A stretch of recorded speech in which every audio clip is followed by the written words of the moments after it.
శ్రీనాథాదృత పాలిత త్రిభువనాం. శ్రీనాథుడు అంటే శ్రీ మహావిష్ణువు. ఆయన మూడు లోకాల్ని పాలిస్తున్నాడు అంటే అమ్మవారి యొక్క దయ. దానికి లలితా సహస్రం ప్రమాణం. కరాంగుళినకోత్పన్న నారాయణ దశాకృతి. శ్రీ మహావిష్ణువిచ్చిన మత్స్య కూర్మ వరాక నర మృగ వామన పరశురామ రామ కృష్ణ బుద్ధ కల్కి అవతారాలన్నీ అమ్మవారి చేతి గోళ్లు 10 నుంచి ఆవిర్భవించాయేమో. అది మన భ్రమరాంబికాదేవి మహిమ.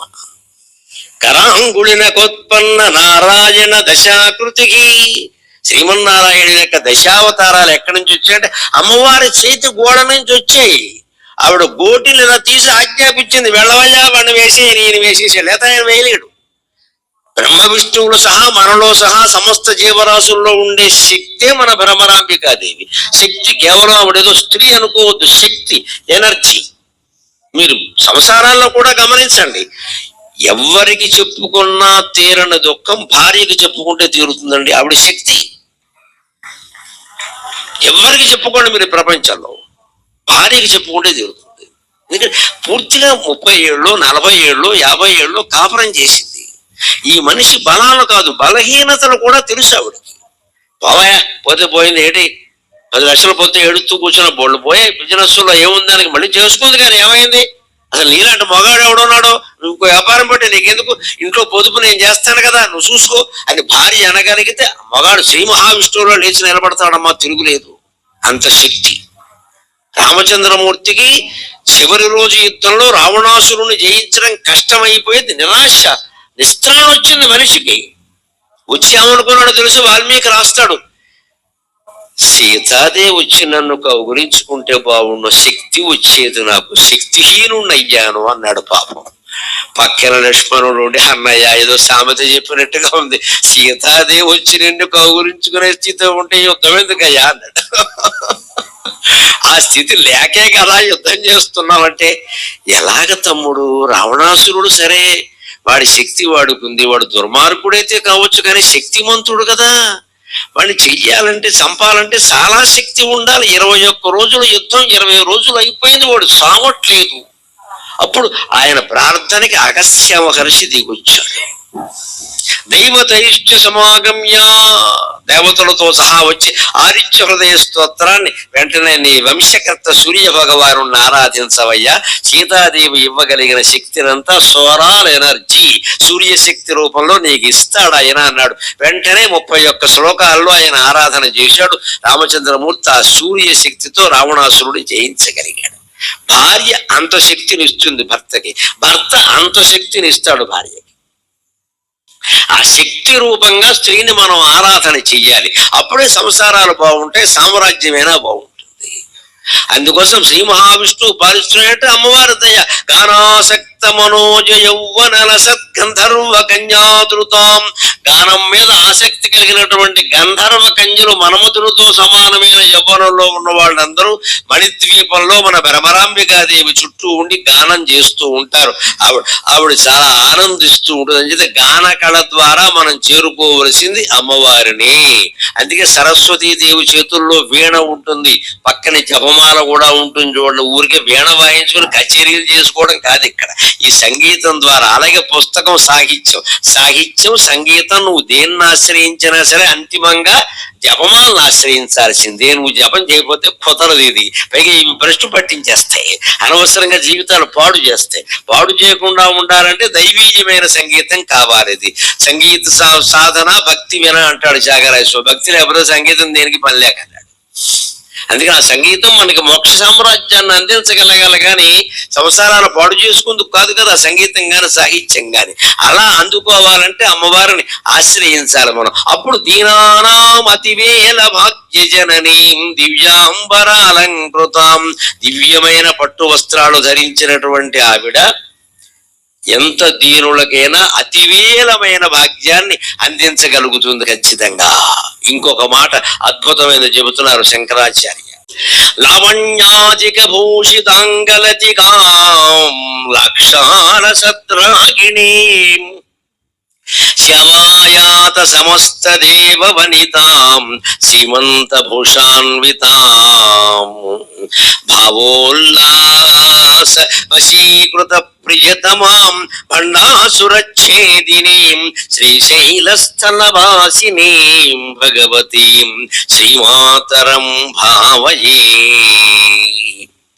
లావణ్యాజిక భూషిత అంగలతికాం, ఆవిడ శరీరంలో ప్రతి అవయవము ఒక తీగ లాంటిది. అంగలతికాం, అది లావణ్యంతో ప్రకాశిస్తుంది. లావణ్యం అంటే ఏ శాస్త్రకారులు ఏ తత్వవేత్త దీనికి అర్థం చెప్పలేదండి. లావణ్యం అంటే అందం, లావణ్యం అంటే అందం అన్నారు.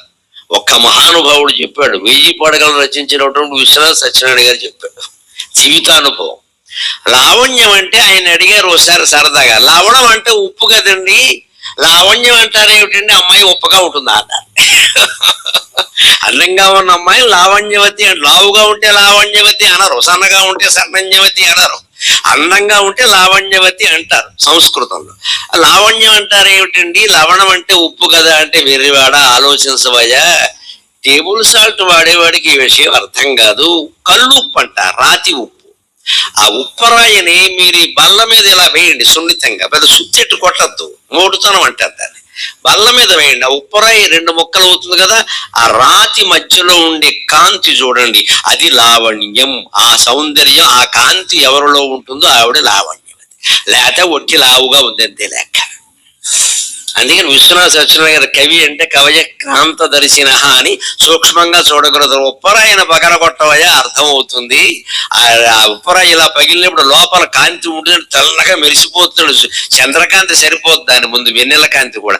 ఆ లావణ్యం ఎవరిలో సహజంగా ఏమీ పూసుకోకుండా ఏమీ రాసుకోకుండా అద్దం ముందుకు వెళ్ళకపోయినా సరే ఎవరిలో ఈ కాంతి ఉంటుందో ఆవిడ లావణ్యవతి అన్నారు.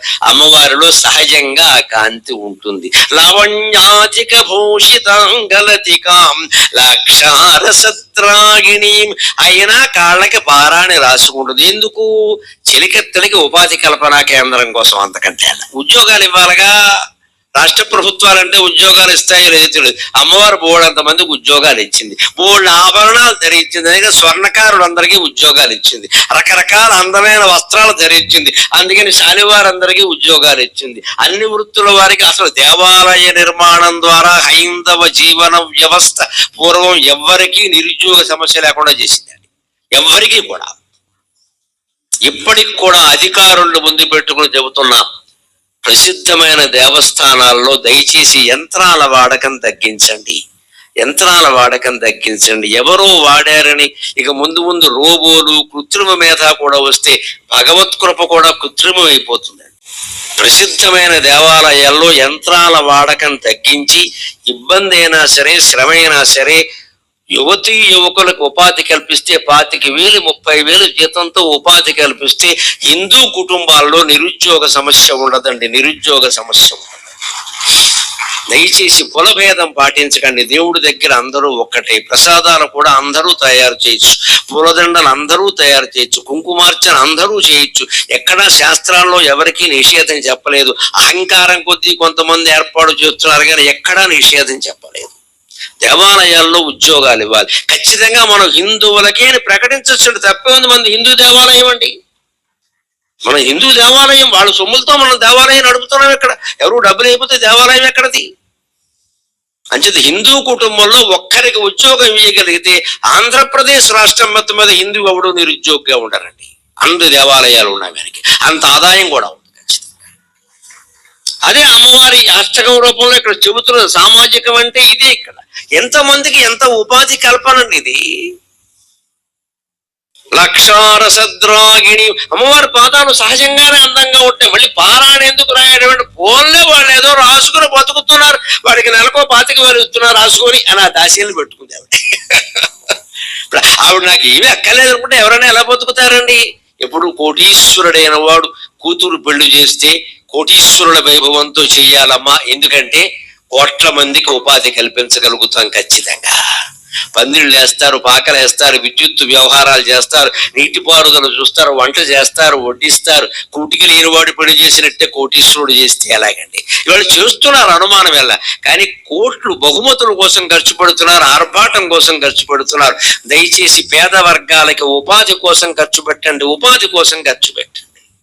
ఒక జమీందారు ఇంట్లో పెళ్లి జరిగిందంటే ఆ ఊళ్ళో ఏ కులం వాడు ఉద్యోగం లేకుండా ఉండొద్దండి.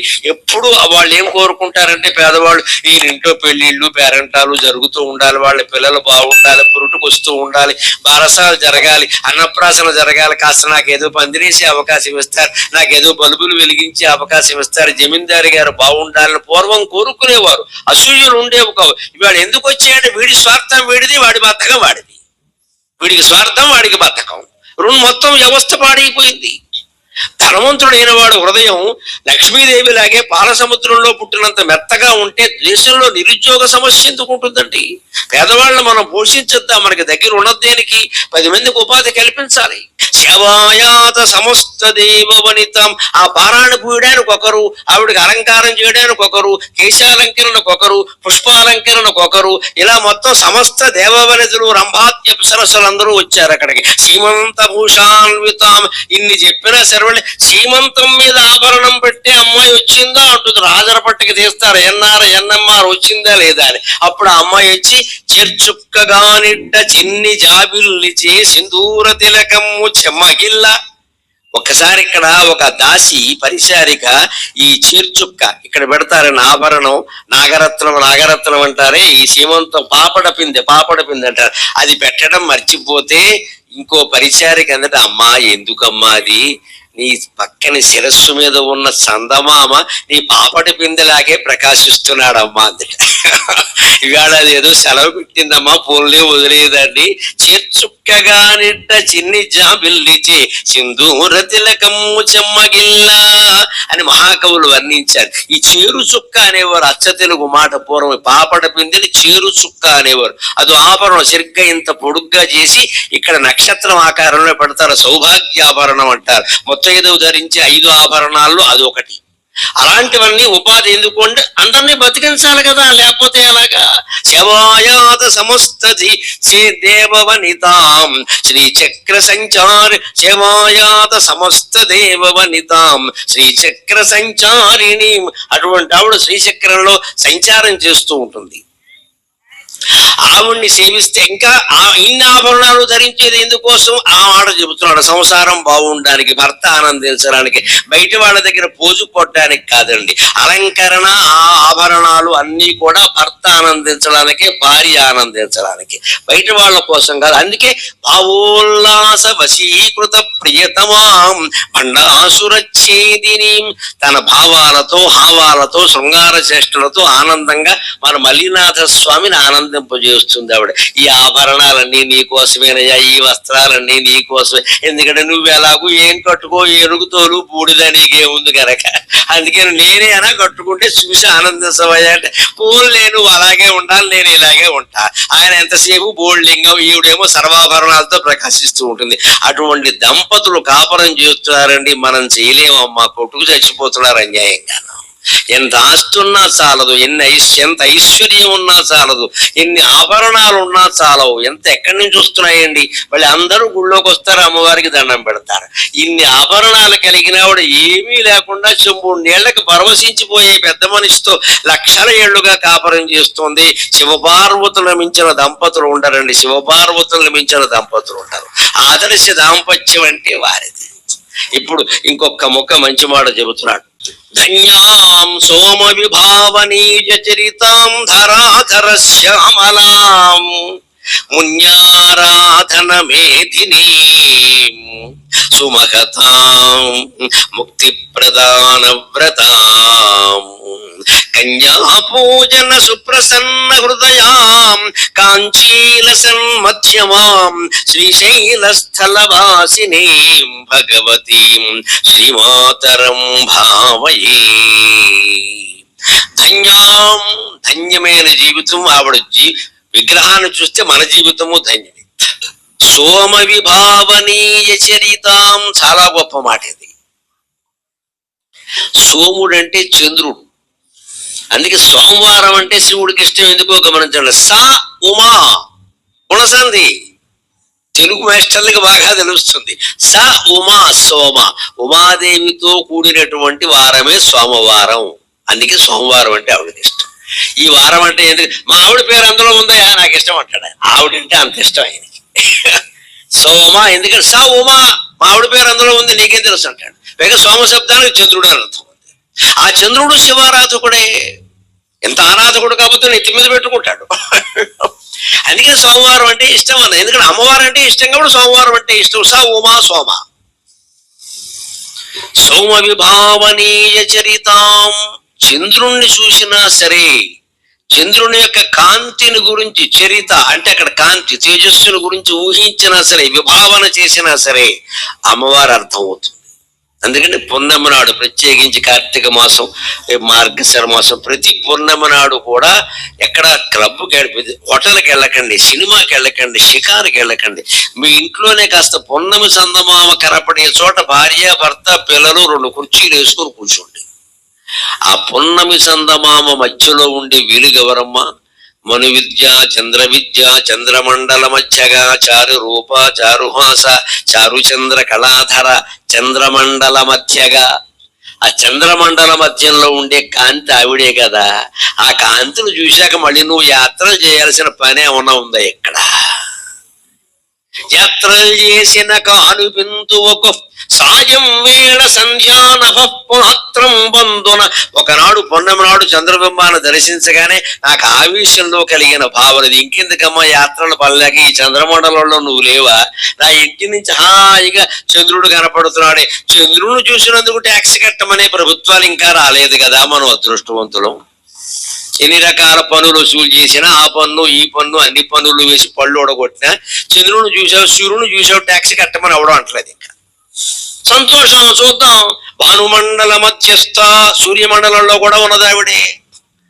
ఆత్రేయంబగు పూర్ణబింబమున నీవంత సుధారాశివై ఈ త్రైలోక్యము దాల్చి కనపడవే దేవి.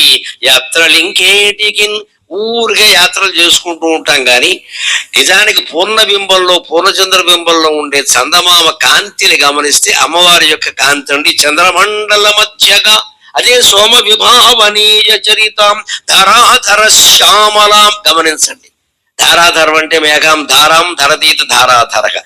మేఘం ఎలా ఉంటుందండి? నీళ్ల మేఘం నల్లగా ఉంటుంది. నీళ్లు లేని మేఘం శరత్కాలంలో మేఘం తెల్లగా ఉంటుంది. కానీ ఆగస్టు మాసం, శ్రావణ మాసంలో మేఘం నల్లగా ఉంటుంది. నీళ్లు ఉంటాయి. అమ్మవారు నల్లగా ఉంటుందిట, కానీ చంద్రుని చూస్తే ఆనందిస్తుంది. అంటే మనం నల్లగా ఉండం, తెల్లగా ఉండం ముఖ్యం కాదమ్మా. మన ప్రవర్తన చందమామలాగా తెల్లగా ఉండాలి. అది శంకరాచార్య ఉద్దేశం. సోమ విభావనీయ చరితాం ధరాధర శ్యామలాం. నువ్వు ధారాధరంలాగా నల్లగా ఉన్నా సరే నీ చరిత, సంస్కృతంలో చరిత అంటే నాట్ హిస్టరీ, ప్రవర్తన అని అర్థం, కాండక్ట్. సంస్కృతంలో చరిత అంటే ప్రవర్తన, తెలుగులో చరిత్ర అంటే హిస్టరీ. హిస్టరీ కాదు ఇక్కడ, చరిత. ఆవిడ ప్రవర్తన ఎటువంటిది? చందమామ. ఇంకా చందమామలో మత్స్య ఉంది, వాడు పనికిరాడు అసలు అమ్మవారు ముందు. అమ్మవారు నా మత్సలేని చందమామ. మత్సలేని చందమామలాగా ఆవిడ జీవితం గడిపింది ఆ భర్తతోటి. మనము అలాగే సంసారాలకి, జీవితాలకి, ఉద్యోగ బంధాలకి అంకితమై ఉండాలి. అప్పుడు సోమ విభావనీయ చరితం మున్యారాధనమేదిని. మురులు ఆరాధిస్తూ ఉంటే ఆవిడకి ఎంతో ఆసక్తి. అన్నం నీళ్లు మానేసి ఆరాధిస్తున్నారు నన్ను. అగస్త్యుడు సేవించాడు, ఆయన భార్య లోపాముద్ర సేవించింది. ఎంతమంది సేవించారు? లోపాముద్రార్చిత లీలాక్లుప్త బ్రహ్మాండ మండల. అటువంటి మున్యారాధనమేతిని, మురుడు ఆరాధిస్తూ ఉంటే ఆసక్తిగా అక్కడే ఉండిపోతుంది ఆవిడ. మున్యారాధనమేతిని సుమఖతాం. గొప్పవారందరూ నిన్ను ఆరాధిస్తూ ఉంటారమ్మా. సుమఖతాం సుమఖతాం ముక్తి ప్రధాన వ్రతం. ముక్తి ఇవ్వడమే వ్రతంగా పెట్టుకుంది ఆవిడ, ఒక నియమంగా. మనందరినీ ముక్తులు చేయడమే ఆవిడ వ్రతం. అందుకని మనం భయపడక్కర్లేదు జీవితానికి. ఎప్పటికైనా ఆవిడ మోక్షాలు ఇస్తుంది. ఇవ్వకపోయినా మనకి నష్టం లేదు, ఆవిడ ధ్యానంలో ఉన్నాం కాబట్టి. ఆవిడ ధ్యానంలో ఇప్పుడు భుక్తికి తేడా ఏముందండి? ఇంకో మాట చెబుతున్నారు ప్రత్యేకంగా, కన్యా పూజన సుప్రసన్న హృదయం. పెళ్లి కాని అమ్మాయిలు అమ్మవారి పూజ చేస్తే మంచి భర్త దొరకడమే కాకుండా జీవితం అంతా బాగుంటుందమ్మా. జీవితం అంతా బాగుంటుంది. శంకరాచార్య చెబుతున్నమాట. ప్రత్యేకించి అమ్మాయిల చేత కన్యా పూజలను చేయిస్తారు. అటువంటి పూజలకు అమ్మాయిలను పంపించండి, చేయించండి, కుంకుమార్చన చేయించండి. కన్యా పూజన సుప్రసన్న హృదయాం. ఆ కన్యలు వచ్చి పూజిస్తే, కన్య అంటే మామూలు స్త్రీ అనే అర్థం కూడా ఉంది ప్రాచీన సంస్కృత భాషలో. పెళ్లి కాని అమ్మాయిని తర్వాత వచ్చింది. కన్య అంటే స్త్రీ అని కూడా. స్త్రీలు ప్రత్యేకించి అర్చిస్తే ఆవిడికి చాలా ఆనందం. ఎందుకు, ఎంత దేవతలైనా ఏదో పక్షపాతం ఉంటుంది కదా. వీళ్ళు మా ఆడాళ్లే మహిళా మండలి అని, మహిళా మండలి అంటే ఆవిడకి చాలా ఇష్టం. అందుకని ఈ శ్రీశైలం దేవస్థానానికి వచ్చేవాళ్ళు ఎక్కడికైనా ఒంటరిగా వెళ్ళొచ్చు, కానీ ఎక్కడికి ఒంటరిగా వస్తే అమ్మవారు అదేదిరా రథమోహం వేసుకొచ్చావు ఇక్కడికి ఉంటుంది అట్లే. ఆవిడేది ఇంటి దగ్గర వదిలేస్తావు, పని లేక నీ మొహం చూపించాలి, పడి తీసుకురా, ఈసారి వచ్చినప్పుడు తీసుకురా, వేధవేషాలు ఏకని చెబుతుంది ఆవిడ. ఎందుకంటే కన్యాపూజన సుప్రసన్న హృదయం. స్త్రీలు ప్రత్యేకించి ఆరాధిస్తూ ఉంటే వీళ్ళు మేము ఇద్దరు స్త్రీలమే అని వెంటనే అంగీకరిస్తుంది అనమాట. ఆవిడికి కొంచెం పక్షపాతం ఉంటుందండి, ఎంతైనా మరి విగ్రహ రూపం ధరించింది కదా. అందుకే దాన్ని పోయిందని శుభ్రంగా భార్యతో సహా వెళదాం, ఆరాధన చేద్దాం, మనకి మరింత మంచిది కదా. మనం శ్రమ పడాల్సిన పని లేకుండా భార్య పూజ వల్ల భర్తకి సౌఖ్యం వస్తుంటే అంతకంటే కావలసింది ఏమిటి? అందుకే రావణాసురుడు ఎన్ని పాపాలు చేసినా చివరి వరకు ఎందుకు బతుకున్నాడంటే మండోదర పూజల వల్ల, అంతకంటే ఉంది. అందుకని కన్యా పూజన సుప్రసన్న హృదయాం కాంచీల సన్మధ్యమాం. నీ మధ్య భాగం నడుము వడ్డాణంతో ఎంత అందంగా ప్రకాశిస్తోందమ్మా అన్నావు. వడ్డాణం ధరించడం గర్భధారణ కూడా మూలమవుతుందమ్మా. ఇప్పుడు ఫ్యాషన్ పేరు మీద ధరించడం మానేశారు. అమ్మాయిలు పెళ్ళయిన తర్వాత వడ్డాణం ధరించాలి, కన్యలు కూడా ధరిస్తారు.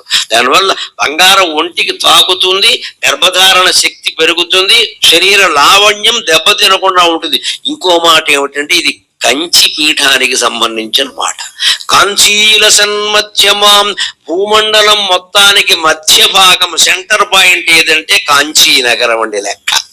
భూమండలం మొత్తానికి, మన భారతదేశానికి కాదు, భూమండలం మొత్తానికి భారతదేశం నాభిస్థానం. అజనాభం అంటారు దీన్ని, బ్రహ్మనాభి అంటారు.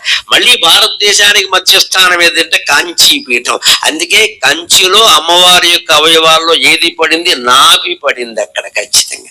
అక్కడ స్తంభ రూపంలో ఉంటుంది, అక్కడ లోపల చెయ్యి పడితే కుంకుమ వస్తుంది వెంటనే. నాభి పడింది అక్కడ ఖచ్చితంగా.